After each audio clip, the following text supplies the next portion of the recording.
English speaking වලදී English phases යස් කරලා කොහොමද අපි මේ ස්පීකින් නැබිලිටිය එක වැඩි දියුණු ගන්න කියන වීඩියෝ සෙට් එක සෙකන්ඩ් ලෙසන් එක තමයි අද බලන්න යන්න. ලෙට් අලෝන් කියන ෆේස් එක භාවිතා කරන්න කොහොමද ස්පීකින් වලදී.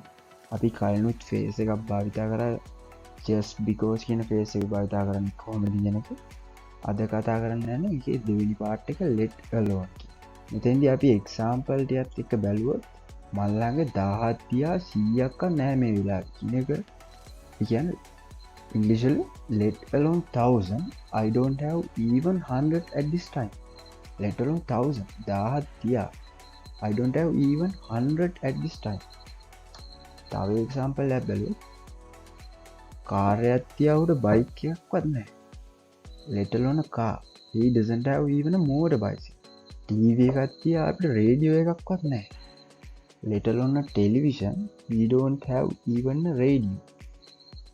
let alone කියන ෆේස් එකත් එක්ක හැම්බිලෙම කබ්බෑ කරන්න වර්ඩ්බෑක් විදිහට සොල්වර්ඩ්ඩක් විදිහට even කියන එක මෙතන යූස් වෙලා තියෙනවා. let alone you even I don't know that. ඔයා තියා මංවත් ඒක දන්නේ නැහැ. සාන්තියා තුෂාරවත් පාටියට ආවේ නැහැ. let alone Sahan even Thushara didn't come for the party. කේතියා පාන්වත් නෑ අපිට කන්න. let alone a cake, let alone cake, even we don't have bread to eat.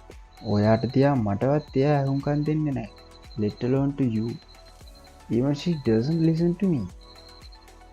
මෙතන එක්සාම්පල් ටික දාගෙන තියෙන words ටිකක් බලුවොත් let alone කියන්නේ තියා කියන මීනින් එක තමයි සිංහලෙන්. 1000 කියන්නේ 1000, no කියන්නේ දන්නා, 100 කියන්නේ 100, මිනිටස් විනාඩි බ්‍රෙඩ් පාම් ලෙසන් ඇවුන්කන් දෙෙන අව පැල් විදිහට තමයි භාවිතා කරලා තියන්නේ. ඉතා තව ඉදිරියේදී තව ෆේසස් භාවිතා කරලා කොහොමද මේ ඉංග්‍රීසි ස්පීකින් ටික හදාගන්න කියලා බලමු. තව වීඩියෝ එකකින් හම්බෙමු.